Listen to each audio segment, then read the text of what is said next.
Excuse me, George. Hey, Yoga fam. Jessie here. Today is Sunday,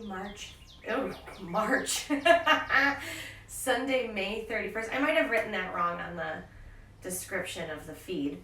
Anyways, it's Sunday, May 31st, 2020. I'm live streaming from my porch here in Rochester, New York.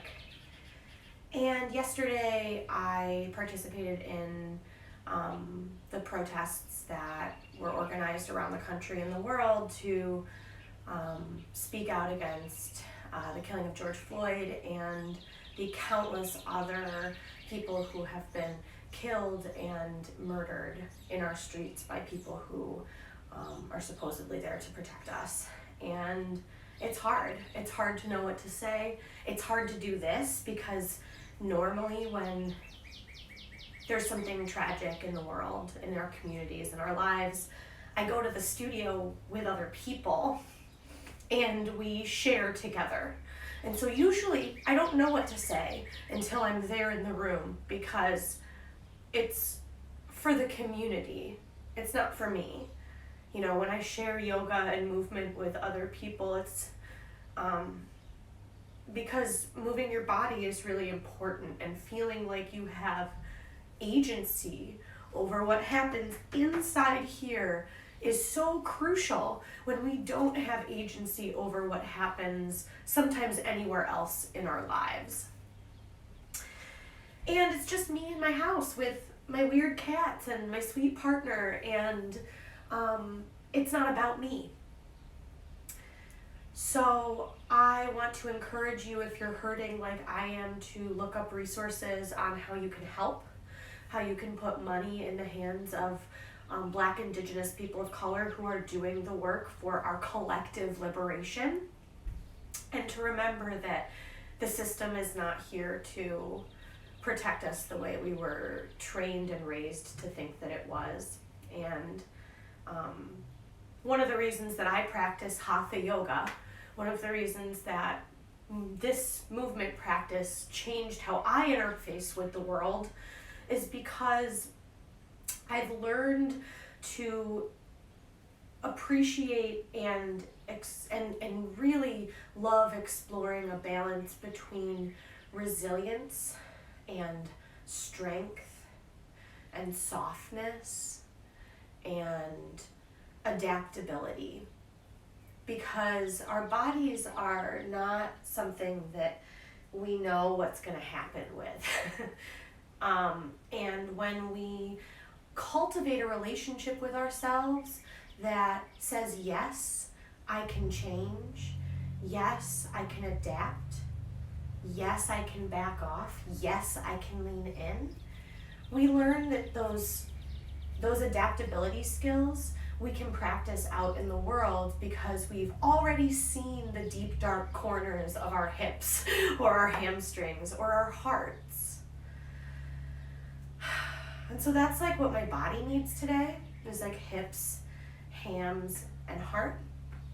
And so hopefully that resonates for you. And if not, move along. There's lots of yoga on the internet. So if you're still with me, let's come onto our backs. We'll take a couple of deep, full breaths.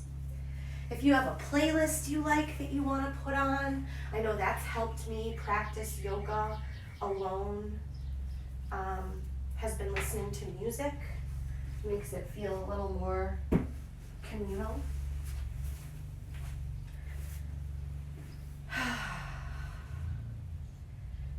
And when you get down onto the floor, feel free to have your knees bent or your legs straight out in front of you. And go ahead and take a deep breath in.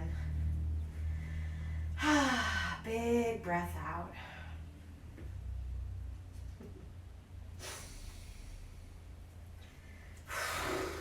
It might feel good to flutter your lips or make a little noise.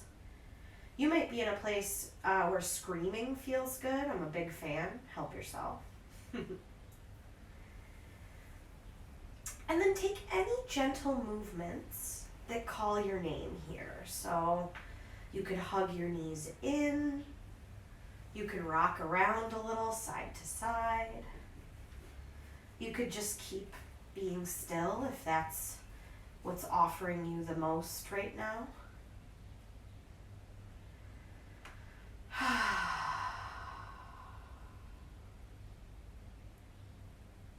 We'll meet up with our knees bent, feet on the floor.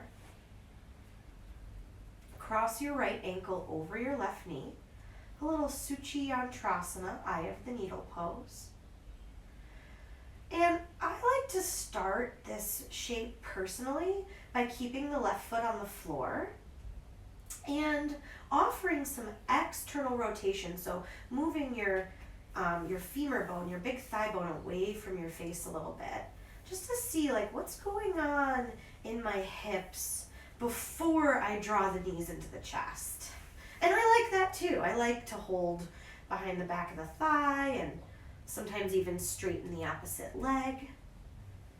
But remember that, when we develop and explore what it means to be resilient in our bodies, it doesn't mean like using the same tools all the time.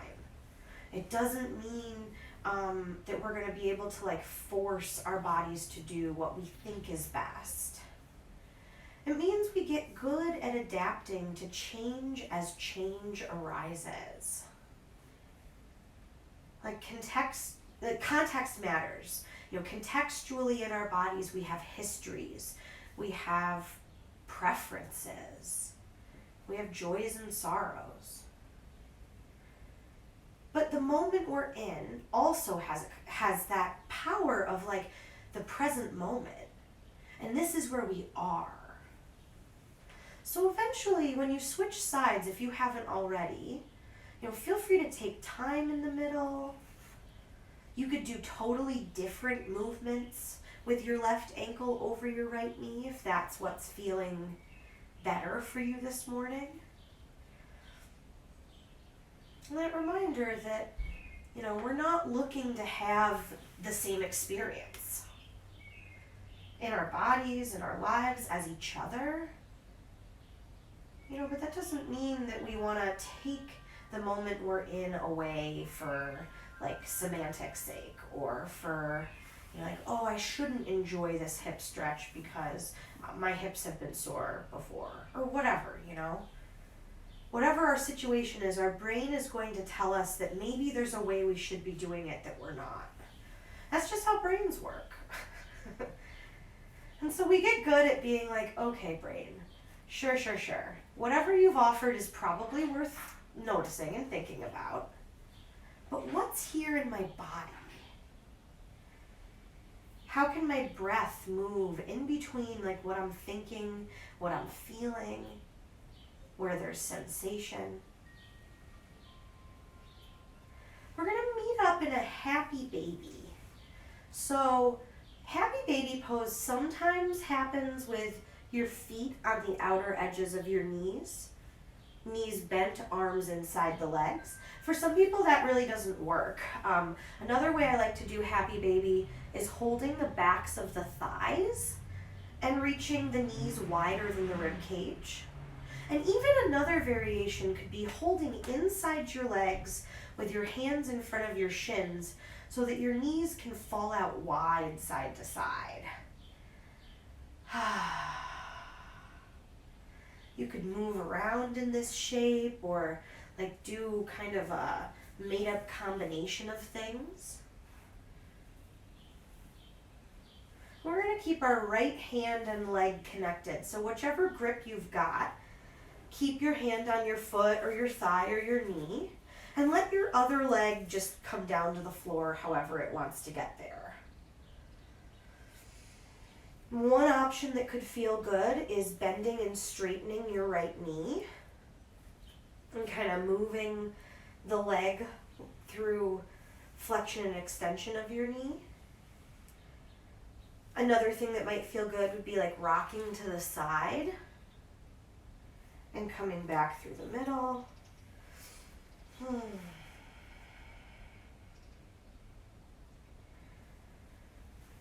You could take anything else you want there and switch sides eventually.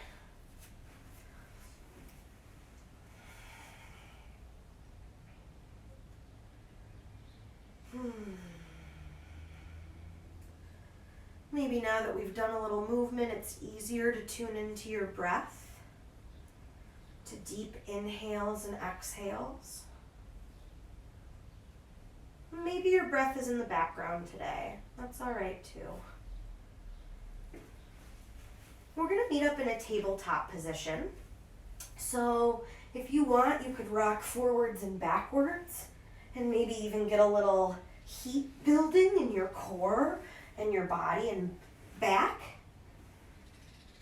Or you could roll over to one side and use your hands to press up. We're going to meet up on all fours. Feel free to use a blanket to cushion your knees if your knees feel like they want a little extra support today. And then with your shoulders over your wrists and your hips above your knees, we're going to move our backs with our breath.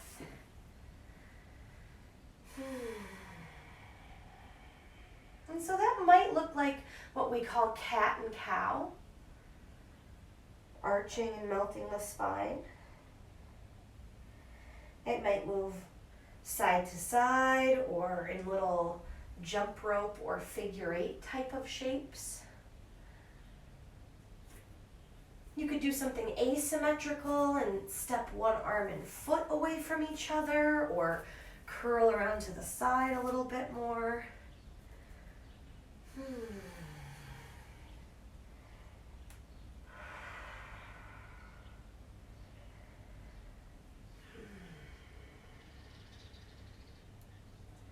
And then come back through the middle and step your right foot forward. Outside of your right hand so that your knee is over your ankle. Back knee is, you could have it stacked right under your hip or a little bit further back. You can kind of decide how wide apart you want to put your stance. And then we're going to lift our arms as high up in the air as you want. So that could be out to the side, that could be at your hips. You could take a hand clasp if that's a better opportunity for you to get some chest and shoulders going.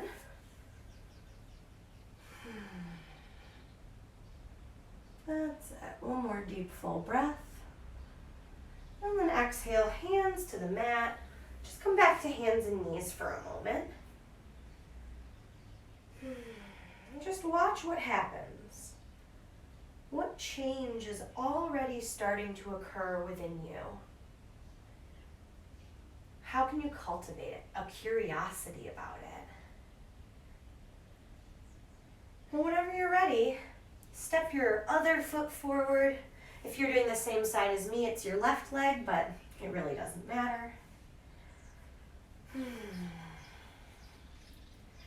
Find a place to settle in and breathe.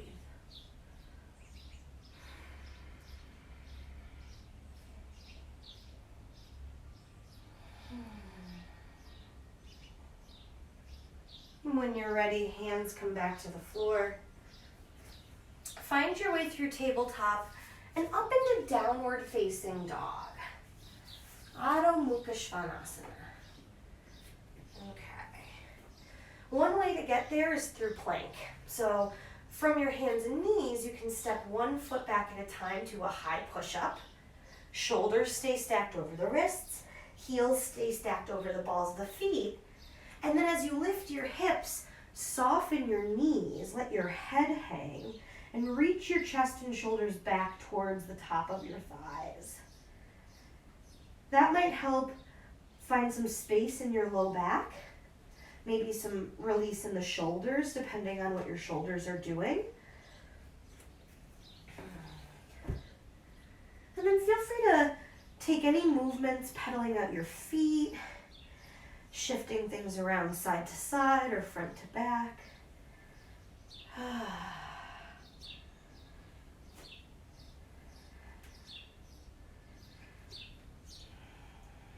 And from downward facing dog, lift your right leg up into the air. And you can always have your left leg on the floor for that, or left knee on the floor, especially if your wrists are giving you a hard no.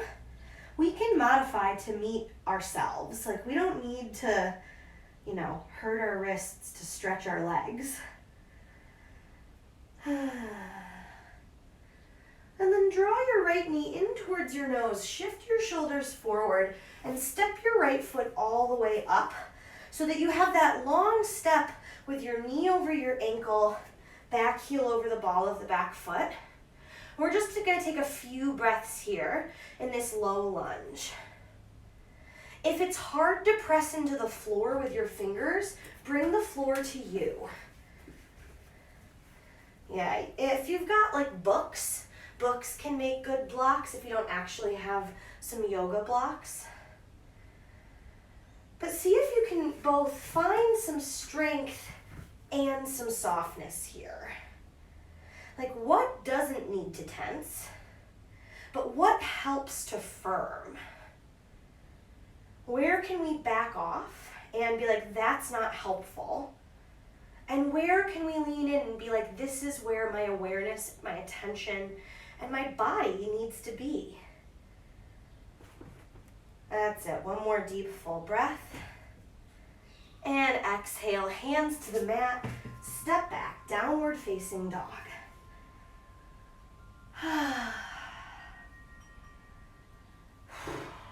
From down dog, shift forward to plank. Take a deep breath in. And then exhale, lower to the belly as slow as you can, quick as you need to.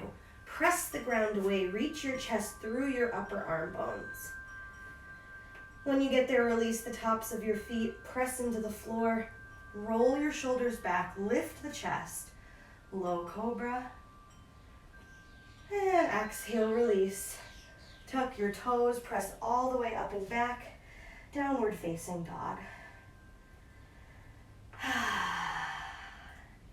Couple of deep breaths in and out.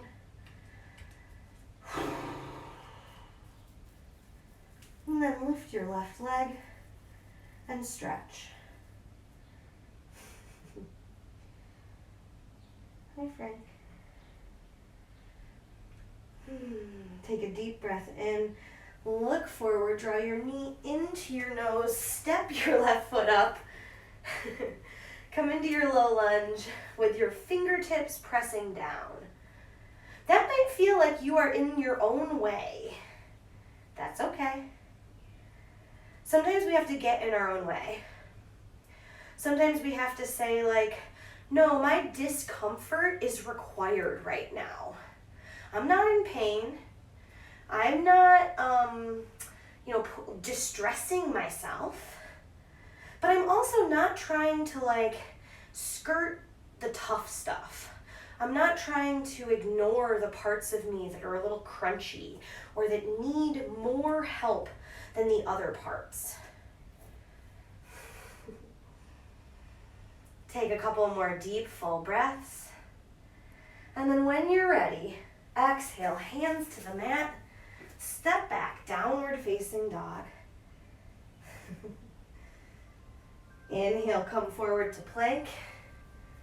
And exhale, lower down. Can't move. Oh. Your vinyasa might include a really cute little cat getting in your way and putting his gross little cat butt in your face.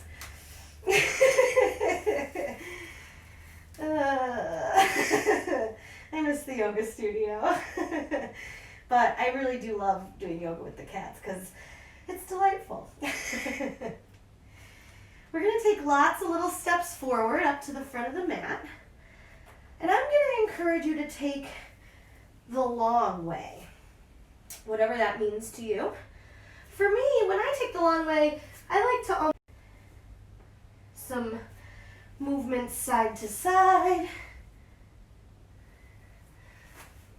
crossing steps, maybe moving things around.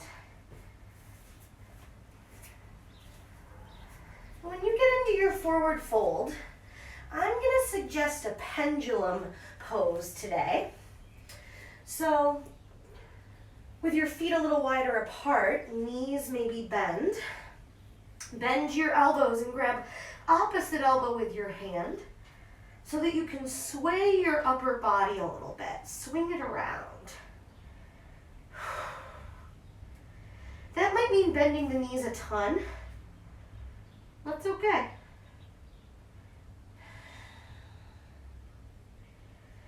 See if you can let the weight of your upper body affect the softening around the middle of your body.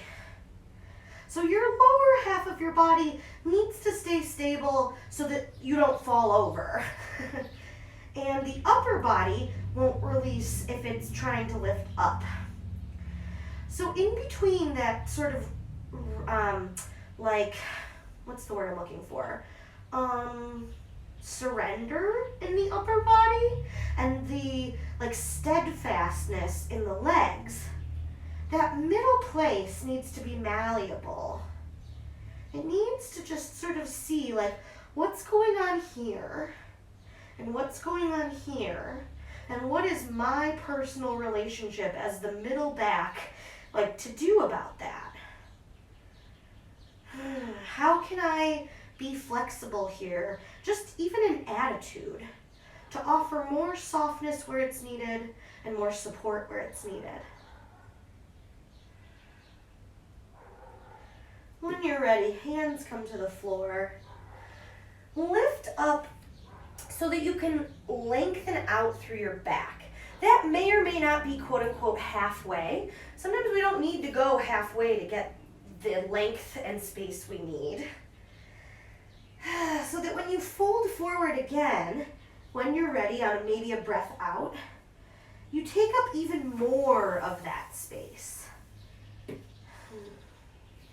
Inhale to lift and lengthen. Exhale to fold and let go. Press into both feet. Stand all the way up. Arms lift for the ceiling. And exhale your arms down alongside your body. Tadasana. And just take a moment standing here at the front edge of your yoga mat. Arms can be wherever you want. Check in.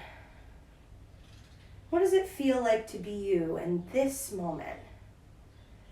Complex, nuanced, resilient and powerful. We all have that.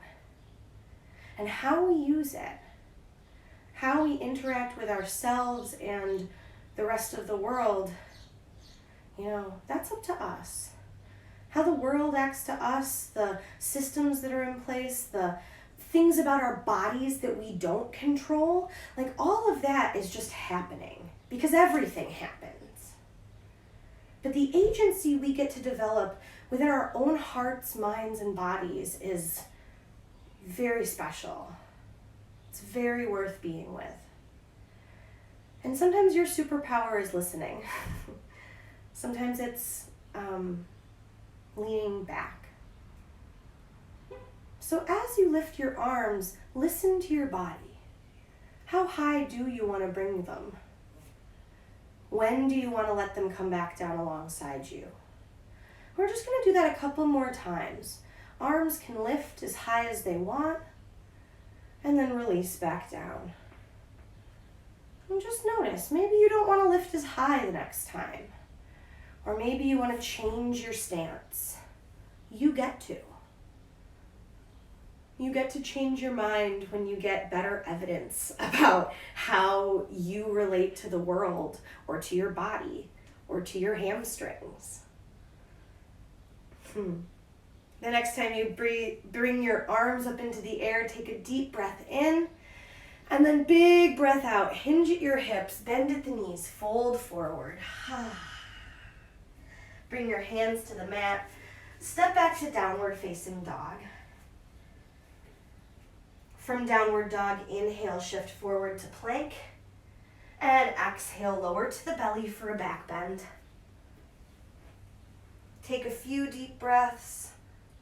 And when you're ready, exhale, release. Tuck your toes, lift your hips. Downward facing dog.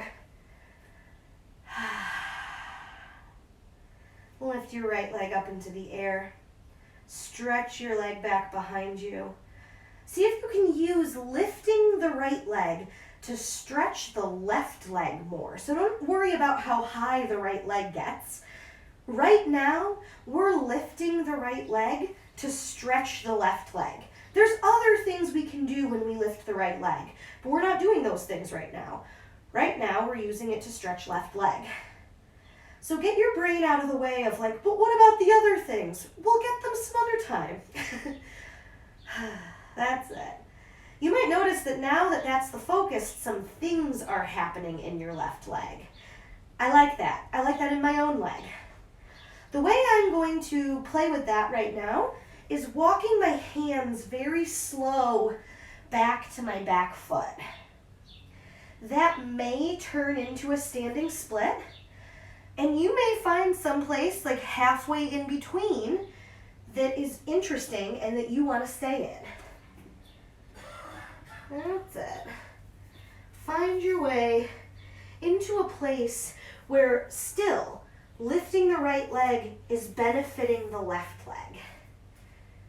That might mean hugging your outer hips deeper over the front leg or bending the standing knee more. And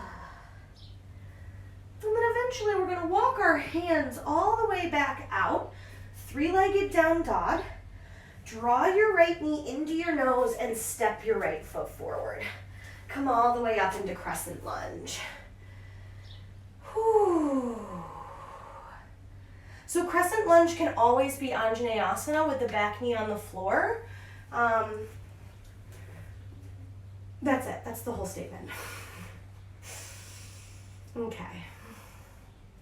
Here, I'm gonna offer a little exploration on bending and straightening the front leg. And here's what I'm interested in noticing today. The difference between just moving the leg with the joints, with your knee and your ligaments, which don't have muscle fiber, they're connected to muscle fiber, versus engagement. So using muscular energy, hugging the muscles to the bones, engaging the muscles, specifically the hamstrings on the underneath side of your front and back leg, and using that muscle engagement to press the ground away and lift the body. It's going to be hard to do to rebend the front knee. It's going to be easier to let the joint do it, right? But the joints are stressed. The joints have already taken probably more than they need to, right? And so our muscles can support our skeleton as it moves.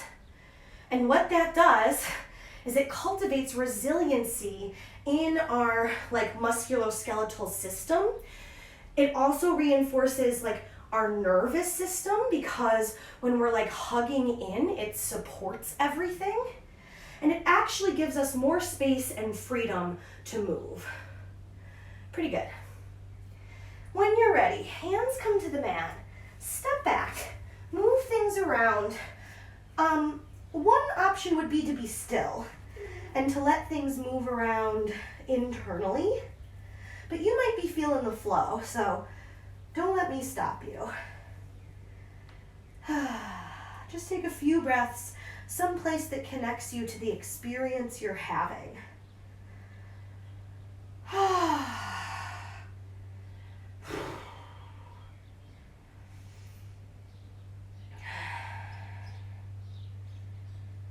Lift your left leg. Again, the purpose of lifting our left leg right now is to stretch the right leg. If I get the left leg way up in the air, there's other things that will happen. Yes, those things might be things I like. They might be things I want to have happen. But when we practice resiliency, one of the things that we offer ourselves is longevity, because it's the idea that we know that our experience of ourselves is always there. That there will always, hypothetically, be another time to lift the leg. And we know that's not completely true. But we have to act as if it is. Because otherwise we're sort of cheating ourselves out of the experience we're having. We're getting stuck in the past or pushed into the future, instead of being where we are. So when you're ready, draw your left knee in, shift your shoulders forward, and come on up Crescent Lunge. So in this Crescent Lunge, I think I really like the compare and contrast in my own body. I'm a really tactile learner. And so being like, this is just joint, right? And then being like, and you don't have to do that, please be nice to your joints. Then being like, okay, this is muscles. And not just feeling a difference, but maybe seeing one. Like when I watch my leg move. I'll tell you, it's harder to move this way. It doesn't mean that it's not beneficial.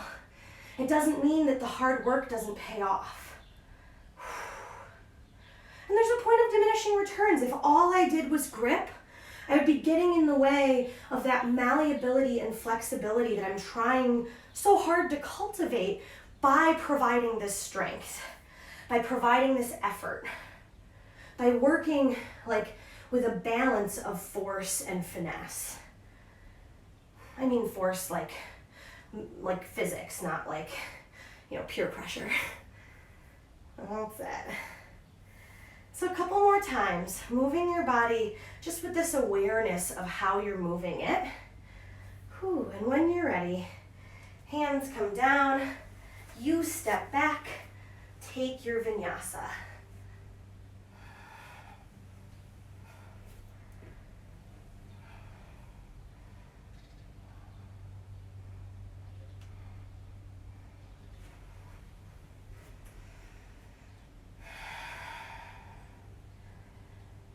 Take a few rounds of breath, maybe on all fours or tabletop. I'm gonna grab some water.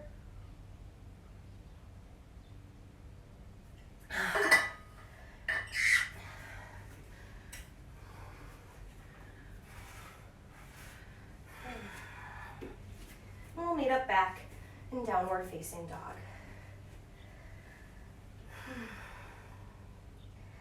Lift your right leg up. This time, stack your hips. Open up to the right. Bend your right knee. Let your head get heavy. Take a deep breath in. Use your breath out. Draw your right knee in and up. Step your right foot forward. This time we're coming up into Warrior Two. Back heel spins down. Chest and shoulders lift. Open things up. So let's see if we can charge this pose from the ground all the way up, from the foundation, from the roots.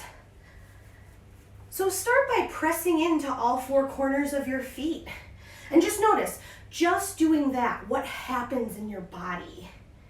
Something, right? And what you noticed is what the right answer is. So pressing into your feet, try to drag them isometrically. So an isometric contraction is one where engagement is used, but it's like an opposing action. So when we draw our legs together, they probably won't come together, but it's almost like we were trying to scrunch the mat up. From there, you might feel like your muscles turn on. You start to engage and lengthen. See if you can use that to widen your inner thighs back apart a little bit. Keep the engagement. And then from your outer hips, reach down and out through your outer front knee and back through the pinky edge of your back foot to get longer and sit deeper. Whew, don't lose the engagement. It's probably hard. I'm shaking. There's like beads of sweat forming on my face. It's very good. You can do whatever you want with your arms. Take another deep breath.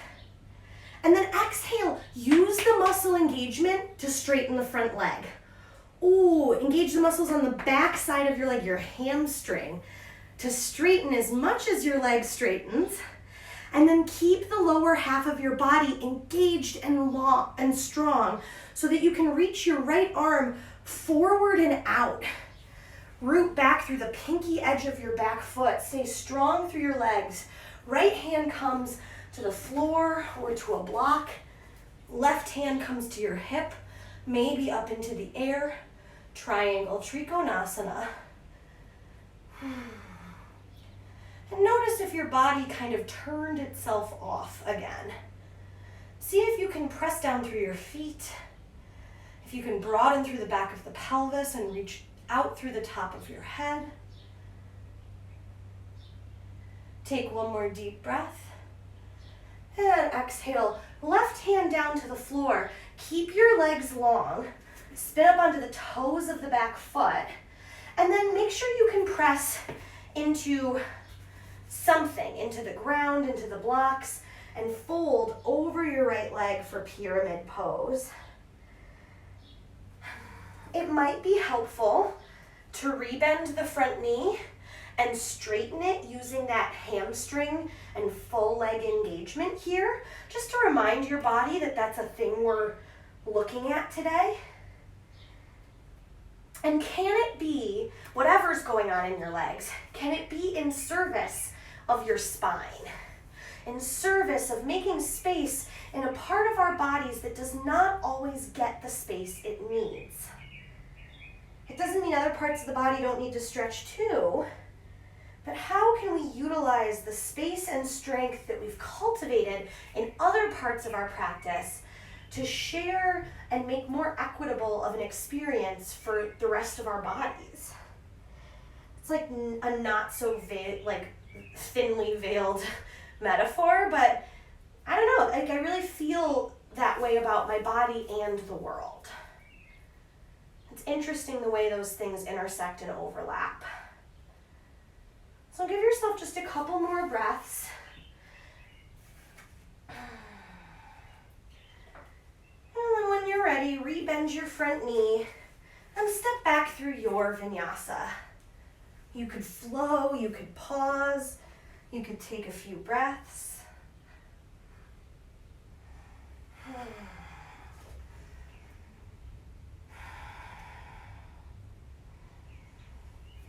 When you're ready, from down dog, lift your left leg, stack and open, bend your knee, and take a few breaths there, and then draw your left knee in, hug up towards your nose, step your left foot forward, warrior two, spin your back heel down, and come all the way up.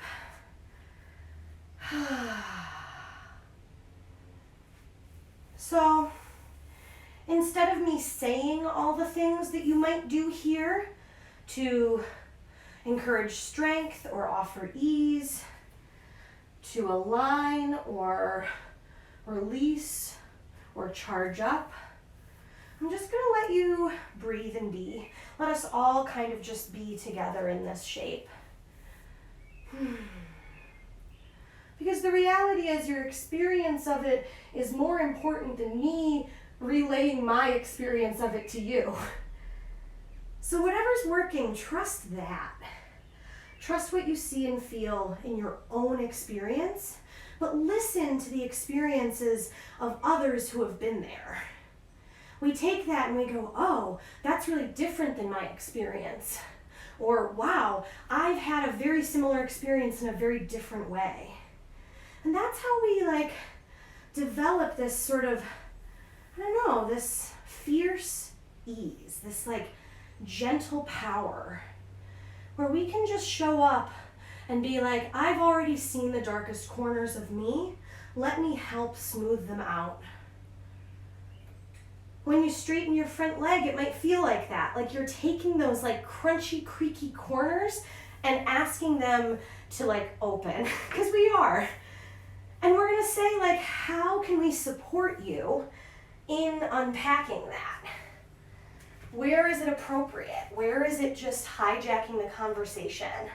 I know that I say that because this hip, my left hip, likes to hijack a conversation. It likes to be like, no, that hurts. Don't do that. Do it over here. And really what it's doing is bypassing the parts of my body that actually need the stretch. And it's a really normal response. It's just not the most helpful one. So when we're aware of it, when we're like, oh, this hip is always steering the boat, we just get to maybe offer the wheel to a different part of ourself or a different part of our awareness. So give yourself as many more breaths here in triangle as you need. And eventually we'll come into pyramid pose. Same nice long stance, this time with one arm on either side of the front foot. Back heel spins up. I'm a big fan of not worrying about spinning the back heel down in pyramid because I have knee stuff and ankle stuff that doesn't like it. So just be aware of your joints. Again, that same conversation about hamstrings and quads we were having before, that like the joints move on their own, but it's a wiser way to move the body to have the muscles support the joints. They're like little shock absorbers. So for you, that might mean like your ankle just comes to the floor. Cool, don't overthink it. But if it doesn't, or if it hurts, like you have full permission to change it so it doesn't. I'll take a few more breaths in this pyramid pose. Again, maybe exploring engagement and length, or folding deeper over your front leg.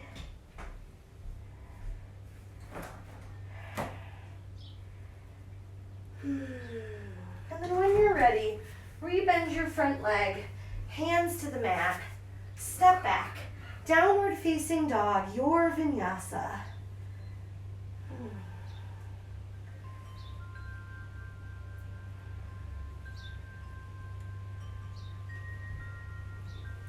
And then come on down to your hands and knees, or up to your hands and knees, depending on where you are right now. Okay.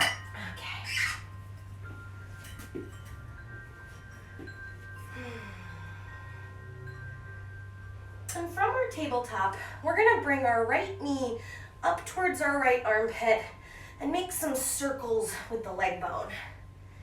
I call this like dog peeing on a fire hydrant. Maybe you can see why. Feel free to give it your own name if you don't like that one. And then switch directions, go the other way. Oh.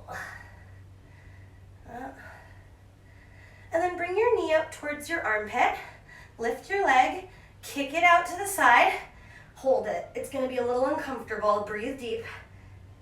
And then step your left foot forward. Whew. Scoot your back knee back if you need to a little bit. Back your butt up and lower your chest and shoulders down. Arms can be inside the front leg. Blocks or props can be under the hands. There exists what is called a seesaw principle in your body between your hips and shoulders. And that says that if your hips are low, your shoulders go higher and more naturally. And when your hips are high, your shoulders can go low more naturally.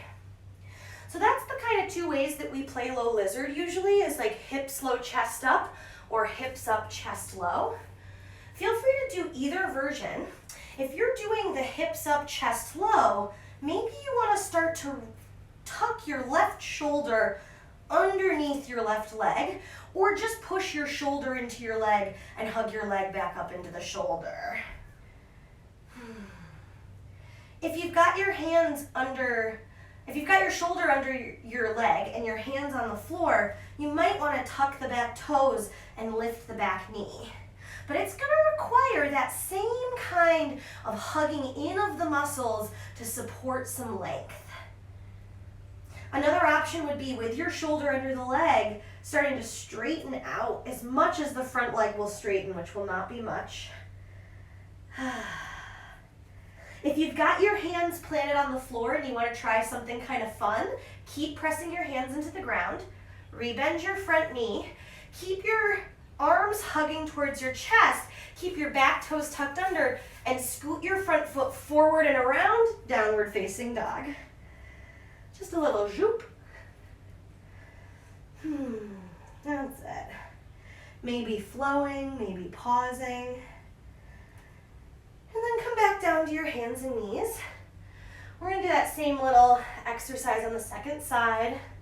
Wrists could take a stretch break if you need it. And then the right knee is going to come up to your right armpit. Making some dog peeing on a fire hydrant kind of circles. And then going the other way.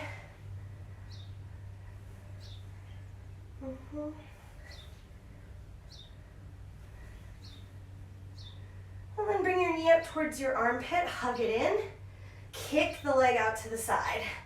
Press into your hands, draw your belly button towards your back, and then bend your knee, step your right foot forward, low lizard lunge. You can scoot your back knee back, or lift your hips and lower your shoulders. If you liked exploring that hips down, chest up here, feel free to do that. They serve different purposes. Different parts of the body get to experience different things. So just deciding what is best for you in that is powerful and important. It's the whole point of our practice. And if you're in that hips up, shoulders down again, you might be starting to tuck your shoulder under your leg. Wherever you are, hug your knee in towards your torso. Yeah, try to get some of that action. Perhaps you're tucking the toes and lifting the back knee, or exploring some strength, some stretch and length with your leg under your knee. You know, the thing that's going on there.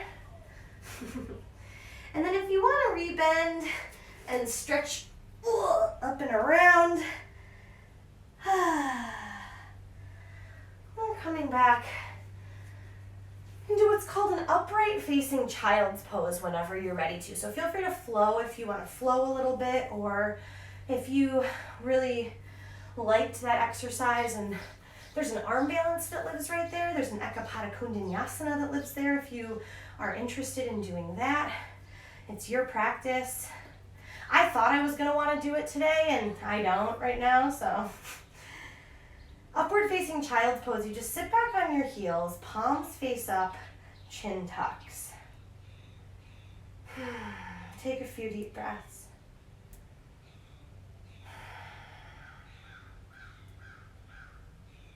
The original name for child's pose was pranam, which means to bow. And bowing is something, I feel like it's like a loaded word in our culture.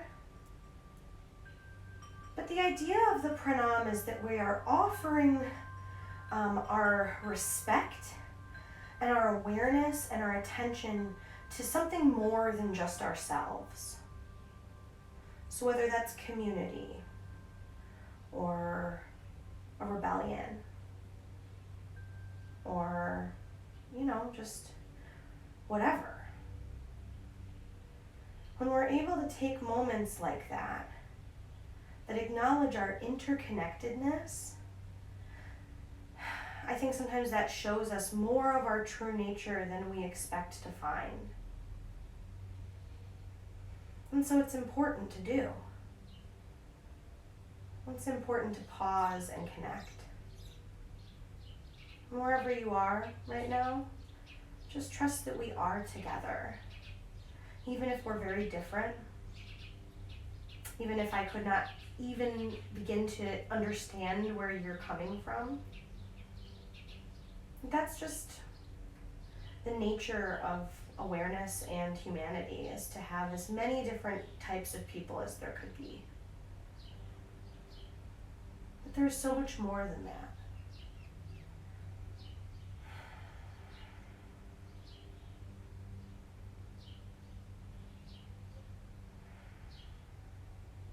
What happens when we sit with it?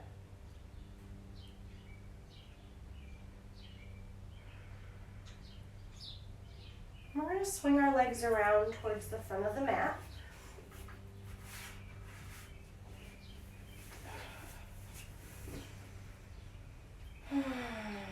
If you want, you can lean a little bit side to side, and you can kind of move your thighs and legs out of the way so you're sitting on your sit bones more. You could also sit up on a little height, on a blanket or a towel or something you've got, a little cushion to help support your pelvis. And we're going to start by just sitting in Dandasana, which is staff pose. So that's just this. It's legs out in front, shoulders together, palms pressed down into the floor. If, like me, you're sitting on a little height and your arms got short, that's okay. Just keep pressing down. Draw your belly button in. And see if from your feet, as if the ground were beneath them, can you press into the four corners of your feet? Can you feel the muscles in your body hug in toward center? Even as you lengthen out through the top of the head, through your tailbone, through your hands, through the bottoms of the feet. How much power is there here in this stillness? And then what do you want to do with it? Do you want to release it? Do you want to sit with it? Do you want to change the shape? We're going to use this to come into a forward fold, Paschimottanasana. But before you move your hands, I want you to sit up tall. Hug your shoulder blades together and see if you can hinge at your hips. Can you still press the ground away? Can you still draw up through your inner thighs and press down through the outer edges of your legs? Eventually your hands can come forward. You could use any props. You could put a bolster or a pillow, or like sometimes I like to stack, actually I'm going to do it right now, a couple of blocks under my forehead. That might hurt your back. Don't do it if it does. But find a place where you can have a balance of effort and ease, where there's strength and softness.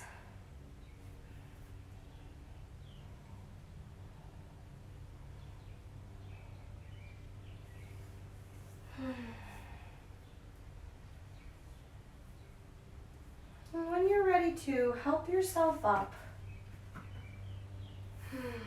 we'll take, let's see, we're going to take right ankle over the left knee, just a seated pigeon pose here. We did it on our backs in the beginning of class. So you could just keep your left leg extended long, or you could bend your knee in, whichever version feels like it gives you more stretch for your top leg. So again, just prioritizing the external rotation. Even though you might get something else by bringing the leg in, it might not give you more here. If your left leg is bent, straighten it so that you can bring your right foot outside of the right leg. Sit up tall and rotate to the right. You can hook your forearm or elbow around your right knee. You can bring your right hand to the ground behind you or to your low back. Or I've actually been really into just bringing the right arm up into the air lately.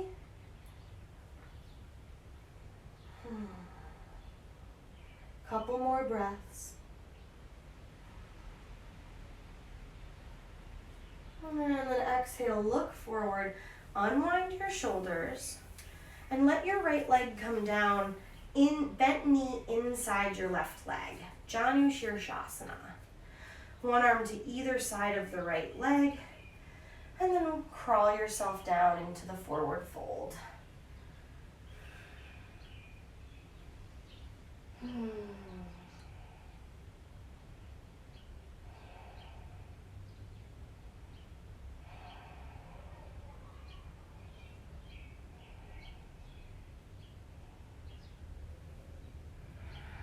And start to walk yourself back up. And switch sides. Cross your left ankle over the right knee. Bend the leg. You can move around a little bit if that feels good. And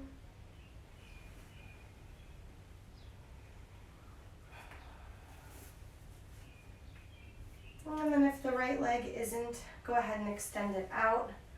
Bring your left sole of the foot to the ground outside your right leg and twist to the left. Your hand can come around your right outer leg, left hand to the floor. Sit up nice and tall. Couple more deep breaths.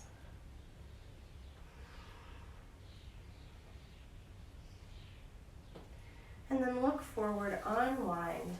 Left foot's gonna come down inside your right leg. One arm to either side, and walk yourself down. A few more breaths.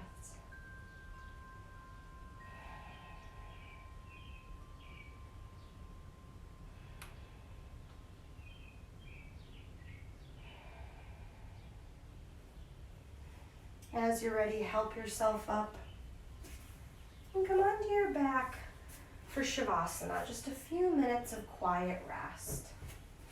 If there's any last movements or poses that you want to do, help yourself. I'm just gonna sit for Shavasana today. I'm not really feeling like lying down right now, but you might. So we won't take too long, just a minute or so. If you're at home alone, you don't have to move when I say, so please just get yourself comfortable and stay that way for as long as you want. A couple of deep breaths in and out.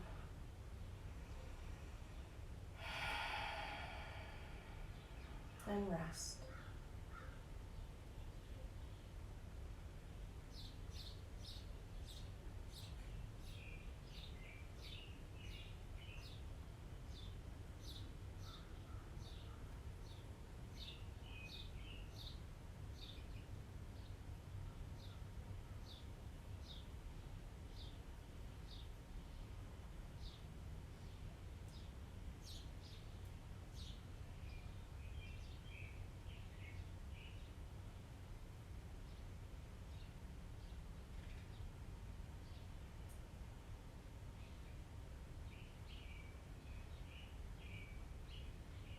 And slowly start to shift and breathe yourself back into the room. Again, if you don't have to move, just stay put. It may feel good to stretch out long or hug your knees in close. And then roll to the side or help yourself up to an easy seated position. And when you get there, you can bring your hands in front of your heart, alongside your body, anywhere that you want. And one more time, that chin to chest pranam. A little act of respect and awareness for more than just the reality we experience, but for our collective reality, for each other. And thank you all so much for sharing movement with me today. Black Lives Matter. Have an awesome rest of your day. I'll see you soon.